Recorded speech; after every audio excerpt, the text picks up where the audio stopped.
की शादी एक अच्छे परिवार में हुई है। उसका पति रोहन उसे बहुत प्यार करता है।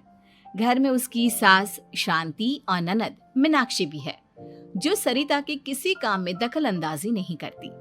लेकिन फिर भी सरिता को ऐसा लगता है कि दुनिया की सबसे ज्यादा बेचारी बहू वही है और सबसे ज्यादा अत्याचार उसी पर हो रहा है। माँ जी, ये लीजिए आपकी चाय। अरे बहू, तूने इतनी ज्यादा चीनी क्यों डाल दी चाय में? हाय हाय माँ जी, मैंने तो उतनी ही मीठी बनाई है जितनी मीठी आपको पसंद है। माँ जी, आपको तो मेरे हाथ की चाय अच्छी ही नहीं लगती। जब देखो कुछ न कुछ कमी निकाल ही देती हो। अरे बहू, तू एक बात के पीछे ही पड़ जाती है। मैंने ऐसा कब कहा कि तू रोज चाय खराब बनाती है? सरिता अपने कमरे में चली जाती है और फोन उठाकर अपनी माँ से बात करती है। हेलो माँ, कैसी हो आप? क्या कर रही हो? मैं तो ठीक हूँ, पर तू बता, तेरा मूड कैसा है? तेरी आवाज से लग रहा है कि कुछ तो हुआ है तेरे ससुराल में। अरे क्या बताऊँ माँ, यहाँ तो हर समय मेरे साथ बहुत बुरा व्यवहार होता है। मैंने अपनी सास के लिए इतनी अच्छी चाय बनाई, लेकिन मेरी सास चाय पीते ही मुझे 4 बातें सुना दी। बेटी, तू इतनी छोटी छोटी बातों पर ध्यान ही क्यों देती हो? तुम्हारी सास ने कुछ बोल भी दिया तो क्या हो गया, वो बड़ी है ना तुझसे। माँ ने इतना समझाया, लेकिन इस बात का सरिता पर कोई असर नहीं हुआ। अपनी बेचारी बहू की छवि वो बदलना ही नहीं चाहती। अगली सुबह सब नाश्ते के टेबल पर बैठकर नाश्ता कर रहे थे, तभी सरिता ने अपने पति से कहा, सुनिए जी, मुझे ना आज बाजार से कुछ सामान लेकर आना है। आज आप ऑफिस से आने के बाद मुझे लेकर चलना ना। भाभी, मुझे भी कुछ किताबें खरीदनी है। आप दोनों जा ही रहे हो तो मेरी किताबें भी ले आना। लो, अभी तो बात ही की है बाजार जाने की, तो एक फरमाइश आ गई। माँ जी, आप भी बता दो कुछ, और हाँ, मोहल्ले वालों से भी बोल दो अगर वो कुछ मंगवाना चाहते हो तो। बेचारी मीनाक्षी अपना सा मुंह लेकर रह गई। ये सब देखकर रोहन से चुप नहीं रह गया और वो गुस्से में बोला, सरिता, क्या हो गया है तुम्हें? मीनाक्षी ने तो सिर्फ किताबों के लिए बोला है। तुम्हें मीनाक्षी से इस तरह से बात नहीं करनी चाहिए। माफी मांगो उससे अभी। क्या? मैं माफी मांगू? दिन भर आपके घर के काम करूं मैं, आपकी और आपके घर वालों की बातें सुनूं मैं, और अब माफी भी मैं मांगू? ऐसा कभी नहीं हो सकता। ये बोलकर सरिता वहां से चली जाती है। एक दिन उनकी पड़ोसन घर आती है। अरे सरिता, क्या कर रही है? और क्या करूंगी भाभी जी, बस घर का काम ही कर रही हूँ। आप बताओ कैसे आना हुआ? अरे मैं तो तुम्हारा हालचाल पूछने आई थी, लेकिन तुम तो बिजी लग रही हो। कोई बात नहीं, मैं बाद में आ जाऊंगी। और क्या करूं भाभी जी, जब से शादी होकर आई हूं ना, बस काम ही कर रही हूँ। और इस घर में ना कोई मेरी कदर नहीं करता। पति है जो बस घर से ऑफिस, ऑफिस से घर। ननद को तो कॉलेज से फुर्सत नहीं। बची सास तो उनका सारा समय मेरी गलतियां निकालने में लग जाता है। अरे ये क्या कह रही हो सरिता? तुम्हारी सास तो पूरे मोहल्ले में तुम्हारी तारीफ करती फिरती है कि तुम बहुत अच्छी हो, पूरा घर तुम्ही ने संभाल रखा है। हाँ तो क्या हुआ, इसमें गलत क्या कहती है? सच्ची तो कहती है। मेरी मर्जी के बिना इस घर का पत्ता भी नहीं हिलता। शाम को जब रोहन घर आया तो उसने सबसे कहा, कल हम सबको मौसी जी के घर जाना है। उनकी बेटी की शादी है। सब अपनी अपनी पैकिंग कर लो, सुबह होते ही निकल जाएंगे। और सरिता, तुम कान खोलकर सुन लो, वहां जाकर किसी की बुराई भलाई शुरू मत कर देना, नहीं तो मुझसे बुरा कोई नहीं होगा। हाय हाय जी, आप तो ऐसे कह रहे हो जैसे मैं सुबह शाम सबकी बुराई करती फिरती हूँ। आज तक कोई कह नहीं सकता कि मैंने किसी की पीठ पीछे किसी के बारे में कोई बुरी बात बोली हो तो। अरे बस बहू, बात को और ज्यादा आगे मत बढ़ा। हमें सब पता है तो हमारे साथ क्या व्यवहार करती है। ये बात घर तक रखना, शादी में किसी को कुछ मत बोलना, नहीं तो सब कहेंगे कि शांति की बहू कितना बोलती है। हाँ हाँ, सब कुछ तो मैं ही बोलती हूँ ना। आप लोग तो हर समय फूलों की बारिश करते रहते हो मेरे ऊपर।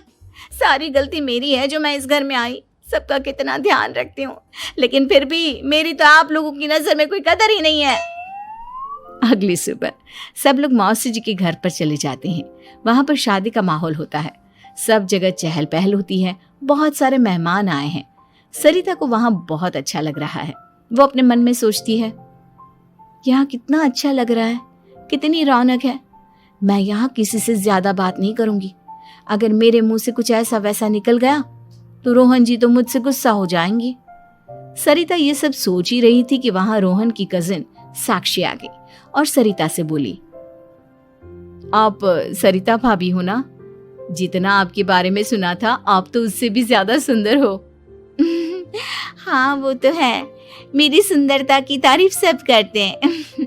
मेरे मायके में तो सब यही बोलते हैं कि रोहन जी की किस्मत बहुत अच्छी है जिन्हें मैं मिली। लेकिन आप कौन है?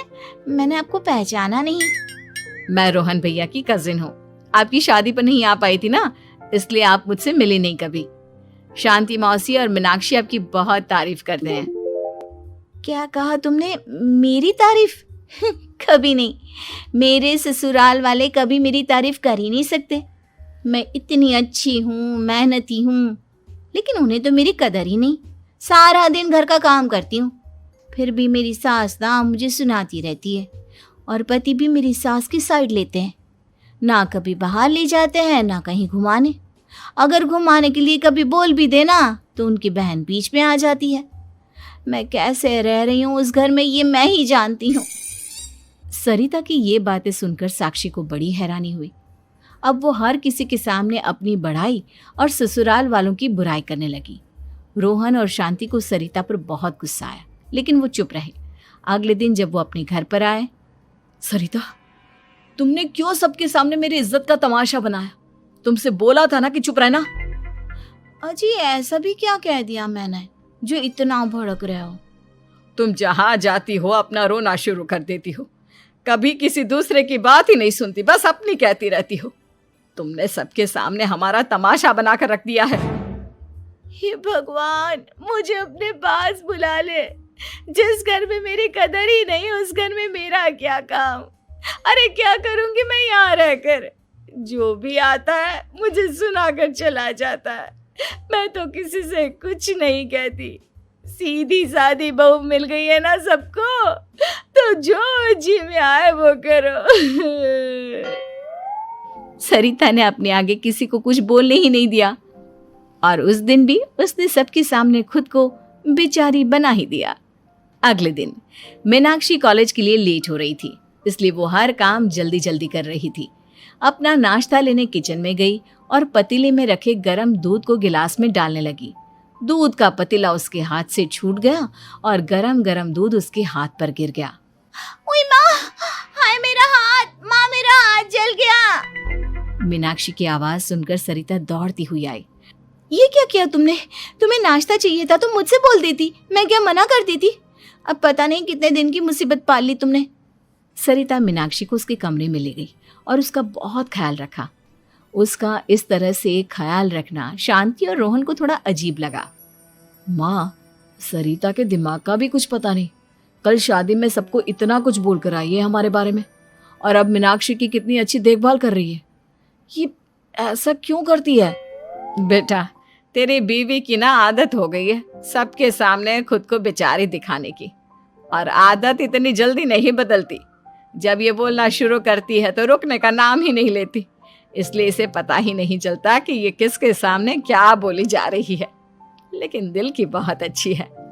हमें भी अपना दिल बड़ा करके ये जैसी है इसे स्वीकार करना चाहिए। उम्मीद है कि आपको हमारी ये कहानी पसंद आई होगी। कृपया हमारे चैनल को सब्सक्राइब करें और सभी अपडेट्स के लिए बेल आइकन जरूर क्लिक करें। और हाँ, वीडियो लाइक और शेयर